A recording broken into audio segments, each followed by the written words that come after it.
And what I want to talk about today is the bit that you said at the end. What you need is a little bit of subversion or inversion. And you'll notice that I'm using Comic Sans. I did that because I thought another of my colleagues would be here today and she would have had a fit. But she's not. So yes, Comic Sans and a PowerPoint, it's the way forward. And text effects. I would have had it animated if I could. Yes, what we're going to talk about today, or what I'm going to talk to you, is play, misrule and inversion in digital culture. Hang about, I thought we were supposed to be talking about pedagogy and research and things like that. Well, we'll probably get to that. But I think that what I'm going to talk about touches on an awful lot of things that have come out of today so far. And really this is about a game that I've developed to help students to understand research design and the excitement that is the kind of theory that I deliver, but also as a way of thinking about pedagogy more generally. So, as I've said, today is supposed to be about this virtuous circle, this idea that we can be research active, we can be practitioners, we can be kind of teachers at the same time. And I have to admit that I have quite a tension in relation to this, because I went from being a practitioner, a practicing graphic designer, someone who thought that it was all about doing, practice was paramount. And then I became a theorist. I now write books, and I've spent the last 6 years hidden up against a computer, playing video games as well, but studying people. I should say my research is about people.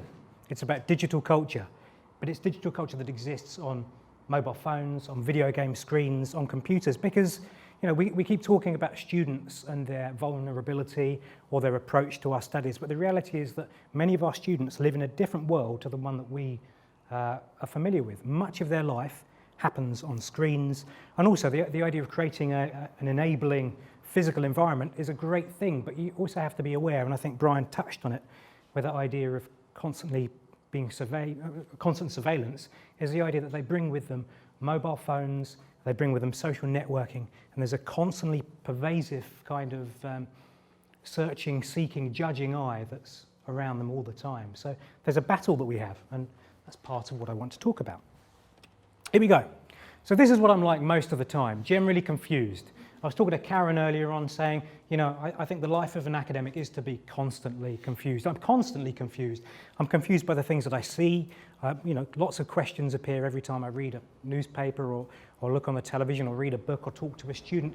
And I think that's a healthy thing, because that breeds a sense of inquiry and an approach to your subject area that is, I think, vital, and I hope that it spreads, that it's captivating. So I'm confused all the time. The kind of work that I do, I've got a book that comes out this week. I got the email yesterday saying, your book's out, where's your next one? That's a very real thing that's happening. I do work about arcade cultures. So my life, I grew up at the cusp between non-digital culture and digital culture. That's a really naff thing to say, but basically I lived in arcades, I obsessed about video games, now I study video games and video game culture. So this is me doing research. And hey, I do really cool stuff. So I look at people doing nasty things on Twitter and trolling one another. I look at people playing video games and being nasty to one another, hacking servers and doing all terrible stuff. I didn't do anything with your PowerPoint though, I promise. That was nothing to do with me. So yeah, I do all this stuff that's really cool, and look, there's me with my Street Fighter 2 cabinet that's in my office and my cool glasses. But this doesn't translate. So there's me thinking, this is cool. But my students, and this has happened especially so over the last 2 years, I've noticed an increasing kind of despondency, a separation between what I'm talking about and their willingness to engage. I was looking at the NSS and the USS feedback, and it says things like, the lectures are really good, but it's all just a bit too much for me. And the thing is that as lecturers, we have our core syllabus, we have the modules that we deliver, and we tweak things and we change things, but basically the core remains the same. We stick to our guns and we know what we want to deliver, and we know what we need to deliver to the students to get them where they need to be. But what I've seen is a retreat over the last couple of years by the students, and that bothers me. Bothers him too. Because this is one of the problems. There's me, lording it in front of a lecture hall, talking largely about old men or dead men. You know, I teach theory. I teach theory on practical programs as well. So my colleagues get to say, come on, let's go on the computers, let's be creative, let's come up with this kind of stuff. And I have to stand in front of the class saying, theory underpins everything, ideas help you to be more creative. And the students say, yeah, we get you, but there's not that same level of engagement. And I think I understand why. And I think through doing my research, I understand why even more. I've lost my clicker. I used to be able to lord it all around the room, stand on tables and press things. It might be that puts people off my lecturing. And this is what we're up against. We're up against digital culture. I include this because I think this is kind of cool. This is interesting that all those, again, this was to wind up my colleague. This is a recent website that my students are obsessed with. It uses all the bad design rules because it should, shouldn't it? We've had 10, 15 years of cool, clean web design, and now it's time for this kind of stuff. But my point is that digital culture is loud and brash and cool. We have emojis in the shape of poos. We have other emojis about being bad. We have anonymous doing nasty stuff. We have video games. We have snarky, trolling forum people. And this is the culture that our students live in. We have Pirate Bay giving us free downloadable stuff and stealing money off people. We have lulsec hacking Sony servers and causing all kinds of terrible things. And we have we have Rick Astley peeking out, doing a Rick roll. The point is, this is all the kind of mischievous, exciting, cool stuff that our students are engaged with. It doesn't matter how we create our teaching environment, this kind of stuff will creep around the edges. So when I have a student who records me because of their dyslexia, you know, they need to record my lectures, when I fluff up my lines, or I say something that I shouldn't say, there's no surprise that all of a sudden it ends up on YouTube as a kind of Alan Meades remix. That's the nature of it. That isn't to say I should be aghast at it. It just shows the different way that our students are engaging with what we do. Again, I realise I'm making huge, swathing kind of generalisations. So some qualities of digital culture. Digital culture is really immediate. And the reason I'm showing you this is I want you to think about how this compares to the slow food equivalent of teaching theory, where I want that slow burn, students to think about stuff, to read books, and for it all to fire up. So Twitter, Facebook, 4chan, you name it, it's immediate. You do something, it's there, then you get the response. But it's also temporary, it's gone. What was a big deal 5 minutes ago, most of the time is gone 10 minutes later. It's participatory, so we're all in it together, but it's also deeply competitive. We're all in it together, but I'm trying to score points on you. And ultimately, this is where it gets tricky. Because we're all in it together, because we can all see it, because we're all competitive, it's also deeply unforgiving. So the moment that you slip up, the moment you do fluff your lines, it's there. Everyone sees it, and then it becomes mob rule.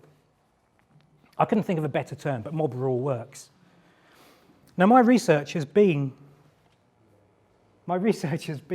about this mob rule. This is what I study, day in, day out.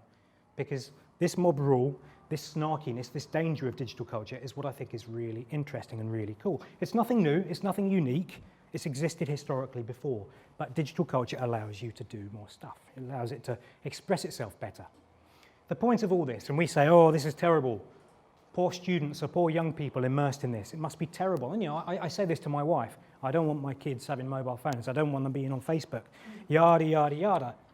It's hugely immersive and hugely entertaining.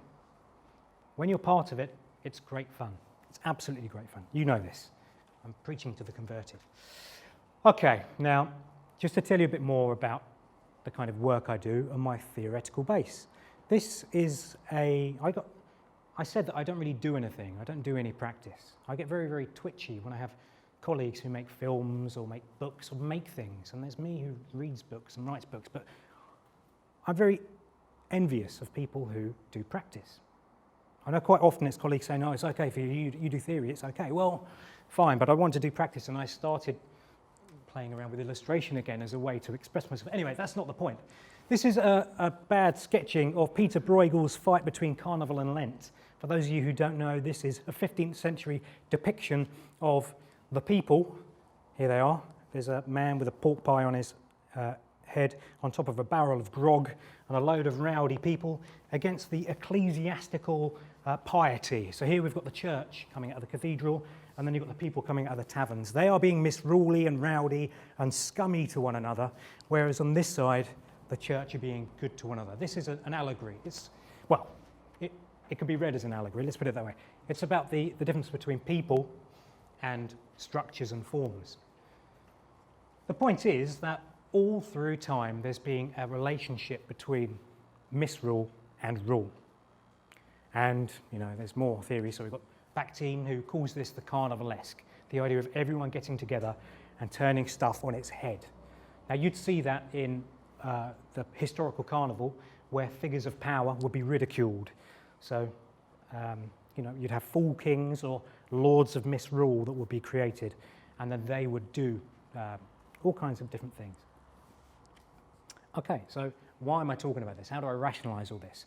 Well, what I care about is I care about student experience. I care about student experience deeply because if I don't have students who are engaged with my studies, I'll have a huge crisis of confidence. So I need students to be engaged in this process. And why would I want to work at a university if I was teaching to people who didn't listen, weren't engaged, didn't value what I was doing? So how do I bring all this to students? How do I make sense of it? Well, okay, there's another question as well.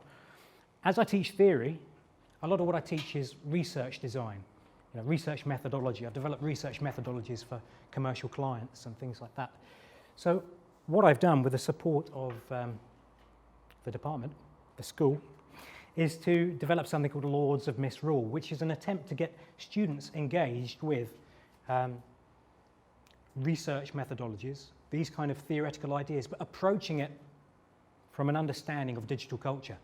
So approaching it as a game, and a game that stops students from feeling quite as vulnerable as they could be. It's also a large underpinning part of the next book that Routledge would like.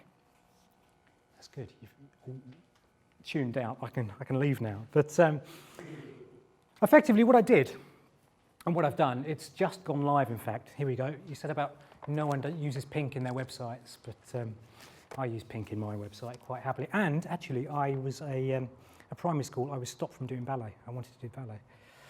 Could I pass these out? So just to give you an idea, this is a game. This is a freely available card game that hopefully teaches students about informed consent, teaches them about anonymity, teaches them about research methodology. And it's something that they can take away with them. They don't have to do it in the classroom when I'm watching over them. They can take it away. They can then play it in their smaller groups, and hopefully through going through this process, they will understand a little bit more about the arguments and the theories. Now, you'll see it's presented as a kind of comic book. Now, I'm not someone who thinks that the way forward is to take complex ideas and present them in a really dumbed down kind of way. That is not the intention. This is just trying to make something that's accessible. And it's accessible because it's a game, not because it's in a comic book form. If I could very briefly, see, you're always told when you do teacher training, never hand out a handout during a presentation. And I can see it now. I'll just add it to my PowerPoint. You might be aware of YOLO Juliet. There was a big furore about this last month. So this is Romeo and Juliet translated into emoji. And there were all people saying, this is the end of culture. It's not really, it's a gimmick. But I think this is pretty lame because this loses all of the textuality. It loses all of, well, no, not all of, many of the qualities of Shakespeare's work. So I didn't want to do that. I didn't want to dumb down my arguments by presenting something as a comic or a book about being misruley and being snarky to your friends. But what I wanted to do was preserve the core and just make it accessible. And by making it accessible, I mean giving it to people in a way where they do not feel as vulnerable. The way that you do that is you offer students a certain level of anonymity. You allow them to step back and control when they want to kind of expose themselves in terms of what they're choosing to say and what they're choosing to do. So I probably should show you the website. So this has just gone. This is where I realised I don't know how to use a PC anymore.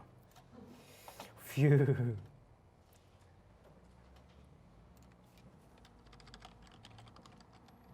Lords of Misrule.com.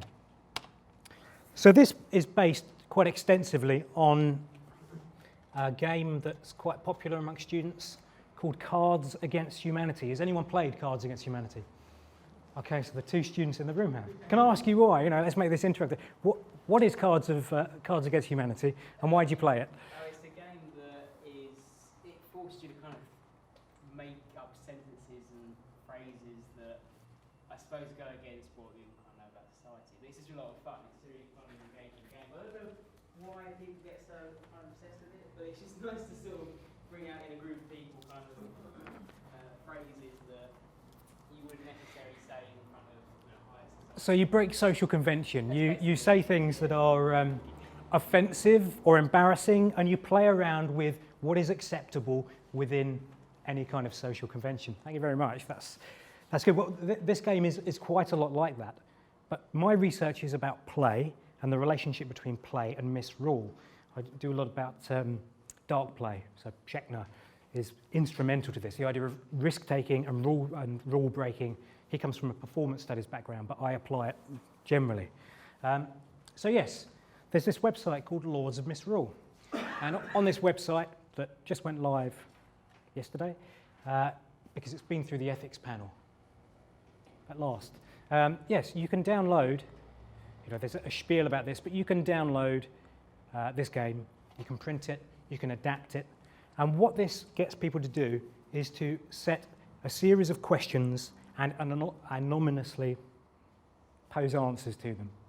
Through doing this, they'll learn about research design. So I'm using this as a case study for the third year teaching that I do about mixed media research methodologies. So it's a nice case study for that. We can talk about what works, what doesn't work, about informed consent, about the duty for anonymity, but all these different aspects. And hopefully, kind of by stealth, by doing this, students will realise that there's a theoretical underpinning, and by asking these questions, you can learn more and conduct research. I don't know whether this will work because this is, by virtue, experimental. 2 more minutes, lovely. Who's that handsome chap? But best of all, after you've played this game, the expectation is that students will either post their used cards to me, unlikely, because no one uses the post anymore, but instead they might choose to upload it here. So take photos of the cards and anonymously send it to me. Anyway, back to my PowerPoint. So, Lords of Misrule is an attempt to get students to be involved with research design, and understand part of my research. It's recognition that students are coming from a very different perspective, and me just standing there talking about dead men and old men, because they invariably are, doesn't really cut the mustard. I have to get students to interact with this content in a much more forgiving and understanding way. So it still allows you to talk about those theories and ideas, but you approach your audience in a different kind of way. So the big point is, this is without jeopardizing the integrity, because I care deeply about integrity. I care about student experience. I could always just make this easy, not talk about the theorists and just give them comics. That would not work. So back to this. Remember, students are coming from a perspective where they want immediate results. Everything is temporary. It's participatory, competitive, but most of all, it's mean, and there's a mob rule. So when we see students withdraw, it might simply be that they have become inculcated in a culture that is all about, if you show weakness, if you take a risk, it will be stamped upon and shown everywhere. So I just think it's an opportunity, a pause for thought, and to think about the way that we deliver and the way that we understand the perspectives of our students. So it might not be that they're switched off to our teaching. It might just be the digital culture that they're engaged with. And I think I'll stop there.